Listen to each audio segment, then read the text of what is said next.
Good morning. Good morning. What a beautiful morning the Lord has made for us. It's good to see you. Let us pray.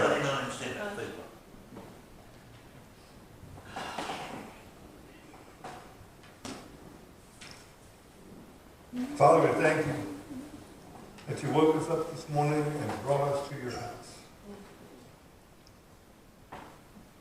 What a great privilege it is to be able to come and worship you without fear of persecution.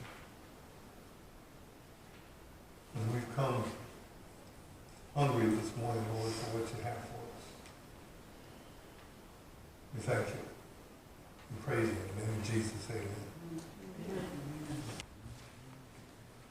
This morning, once again, the scripture that you'll hear and you'll follow with is one very familiar to most everyone. You've heard it spoke on, you've read about it. You've probably had books in your library maybe about this, the whole armor of God.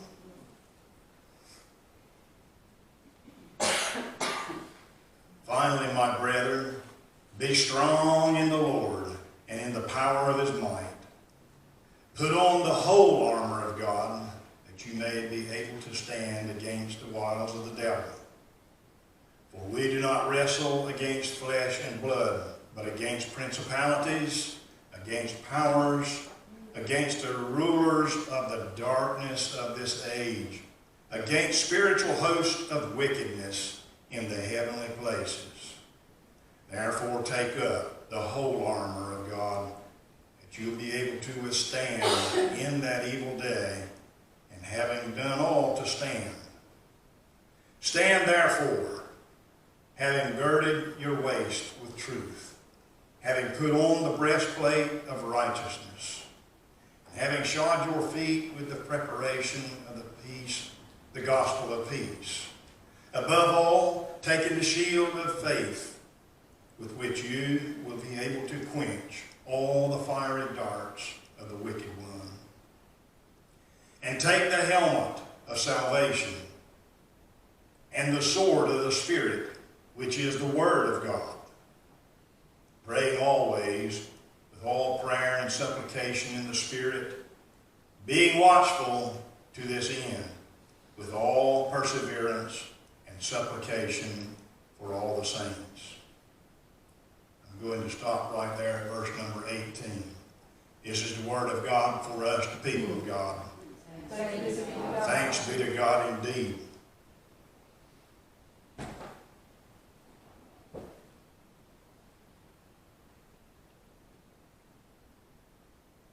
Veterans of a spiritual nature.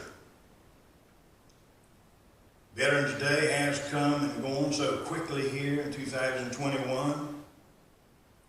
And on Friday night, I did gather with around 60 or 70 people over here at the Madam Mesquite School dining room. The evening was a very well-planned evening, a very well-planned celebration of those veterans who many had suffered much for the good of our country. I do feel that the chamber members, and as well as the cooks and other servants that I saw working there, and many who would be supporters, they all should be very proud of their recent work, for they certainly acknowledged us vets very, very well. So as I sat there at that front table, I was stirred in the inner man. I couldn't help but think, with all that we have knowledge of and all that we've seen, and some of us all that we've experienced, I couldn't help but think how special it would be if there was no more war. No more need for those long deployments, draining the life out of people. No more cause to fear hostile fire. or any kind of threats that any of us would feel of a nuclear attack. But conflict remains. It carries on. It seems to just kindle.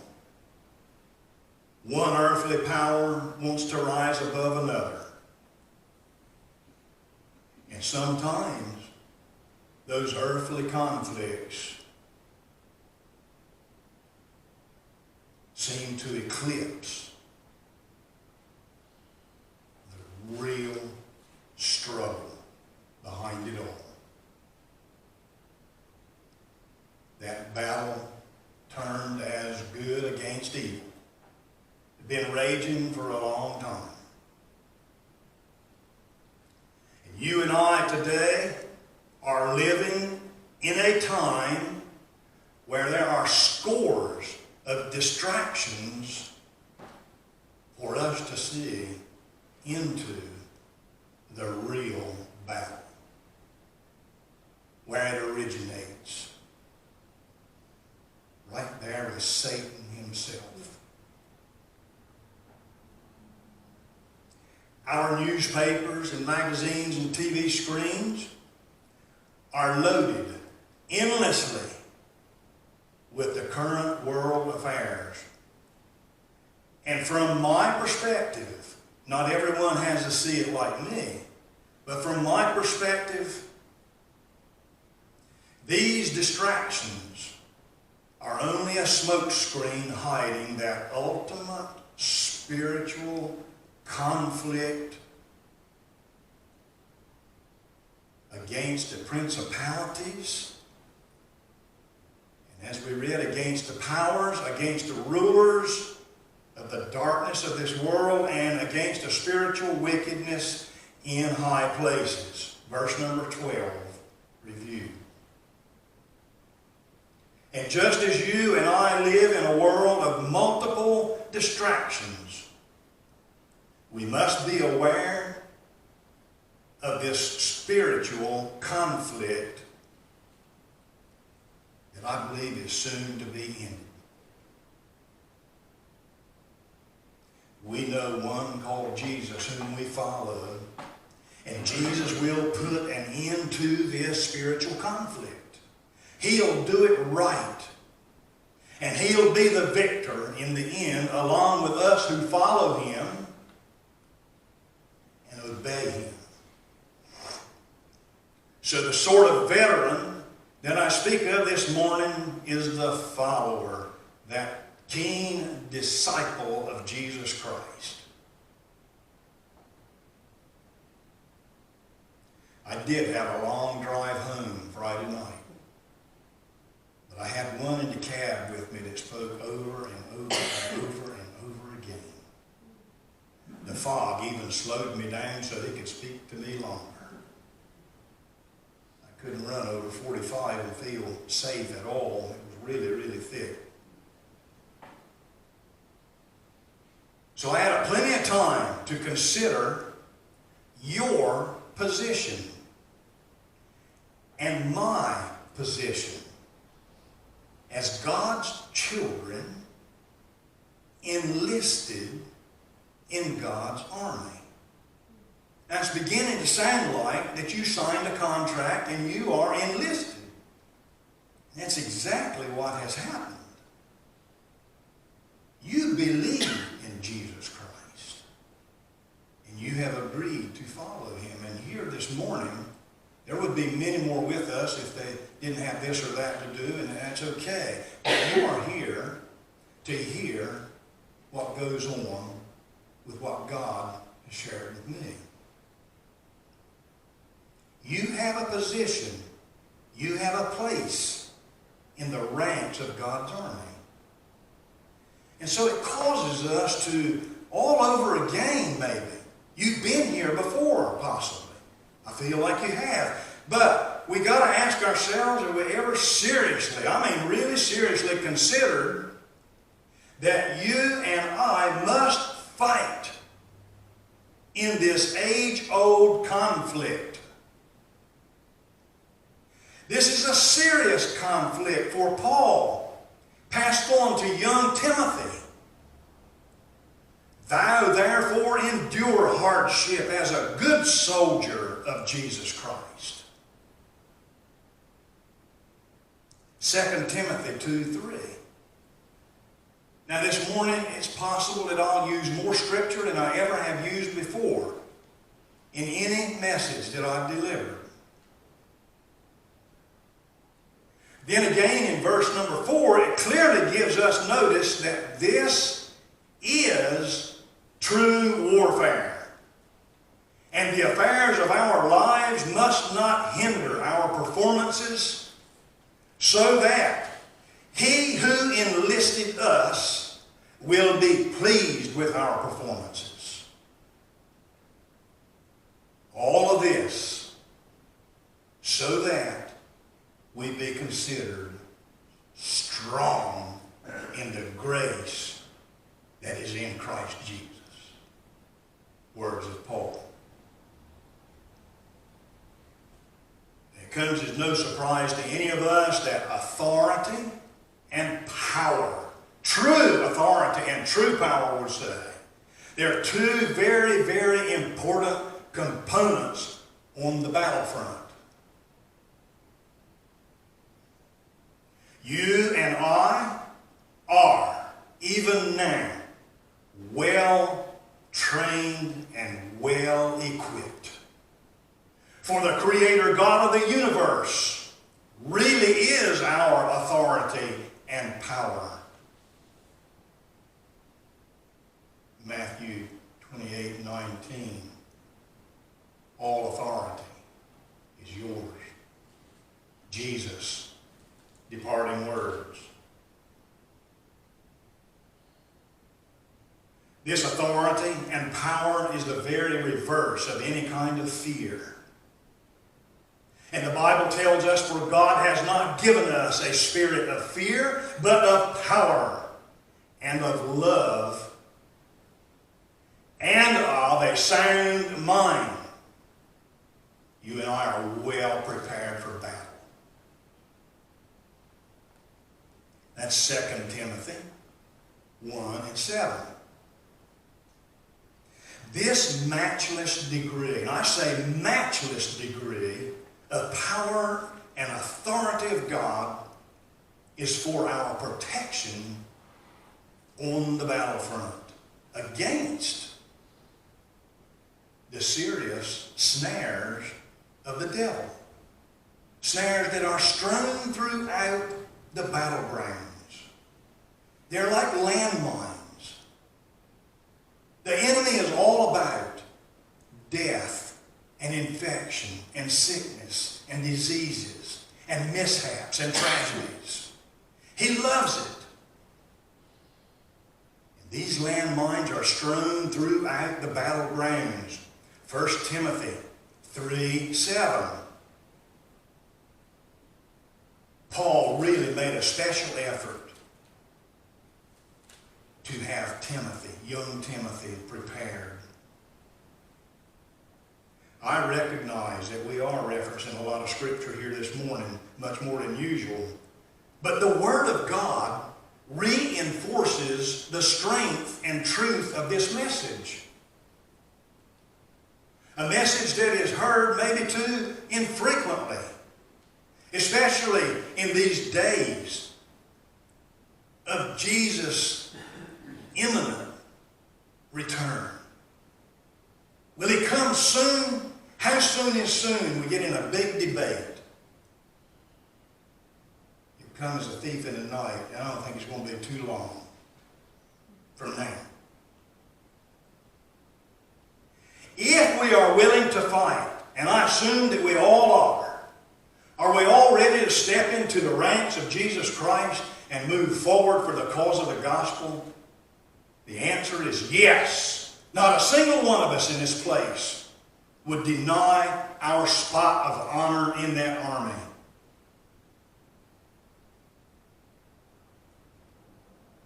If we're willing to fight, James, the Lord's half-brother, offers us a tip on how we might engage. And I'll quote from chapter 4, verses 7 and 8. It sounds a little odd as a tip for us to fight and engage in battle. Starts with the word therefore. Therefore, submit to God. Well, with the one that has all the authority, all of the power, and it's the first thing is to submit to Him. Resist the devil is the second step. Resist the devil and he will flee from you. Draw near to God and He will draw near unto you. And this instruction aligns with Paul's apostolic battle tactic. Do not sin and give no place to the devil. Ephesians 4:27. Battle tactics. Folks, we're sharp enough to know. Common sense tells us that it is much, much safer not to invite the enemy into our lives and into our camps. Someone could say, well, come on and get to something that we don't already know. But I'll tell you, I believe it might surprise us all how often even the church flirts with the forces of darkness. Now, these spiritual battle maneuvers can be exercised after and only after we have put on the whole armor of God, of which we just read a while ago. We're not going to discuss all of the armor of God like usually is done when this scripture is the text. I ask us this morning to be just as realistic in our spiritual observations as we can. May we be aware and very attentive and sober, just as if we were to soon deploy into a hostile theater of human warfare. This is exactly what I liken it to, except maybe it's one notch above any human warfare we've ever experienced.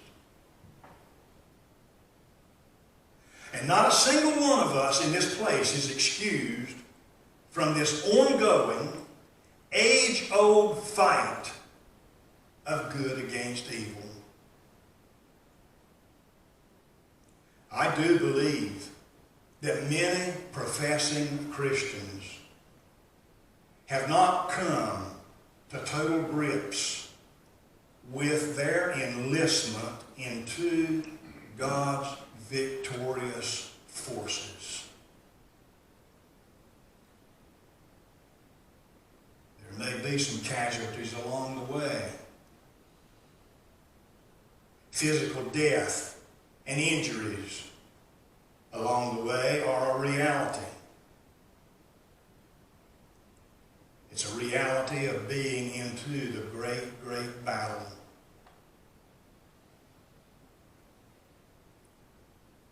These tragedies and all of these setbacks, death and destruction, was introduced long ago, if we will think about it. It was introduced long ago in the Garden of Eden when Adam and Eve disobeyed. Sin entered into the world, and the consequences have been grave ever since. Even we have been hurt. I guess every single person in this place has shed tears from time to time over those sad, sad consequences of human sin.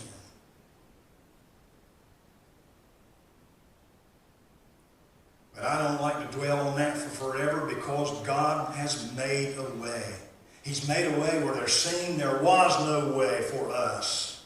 Our Heavenly Father did send His only Son, His precious Son, Jesus Christ, to carry out the perfect plan of redemption.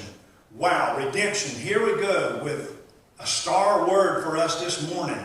It's something that you and I are given through Jesus Christ's shed blood. My God, what a price it was, though, for him to pay for all of us. We could be with him.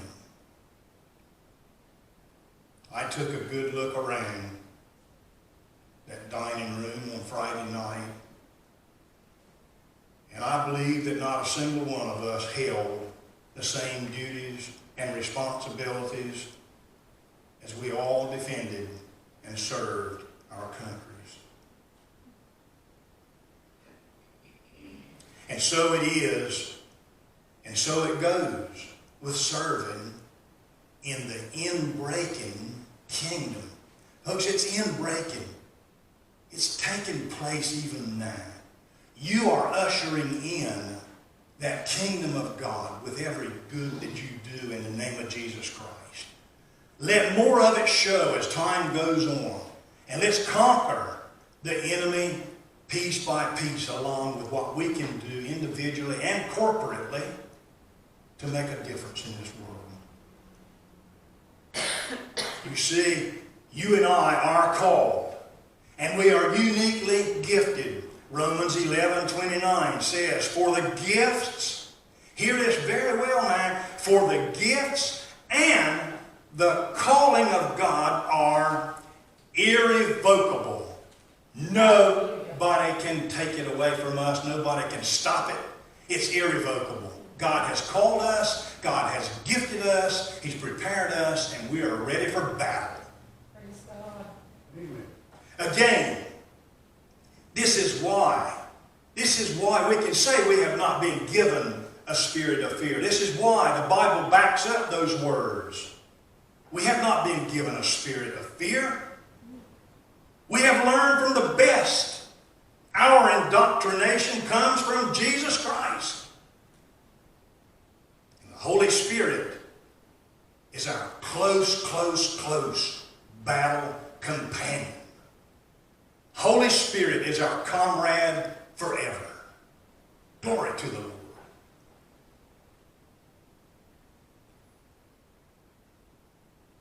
So decisions have to be made. Step up to the plate. Do we sit on our hands idle during the heat of the battle? God forbid. We sense the concern of St. Peter, who was inspired to write, be sober, be vigilant, because your adversary, the devil, walks about like a roaring lion, seeking whom he might devour. 1 Peter 5, 8, and 9.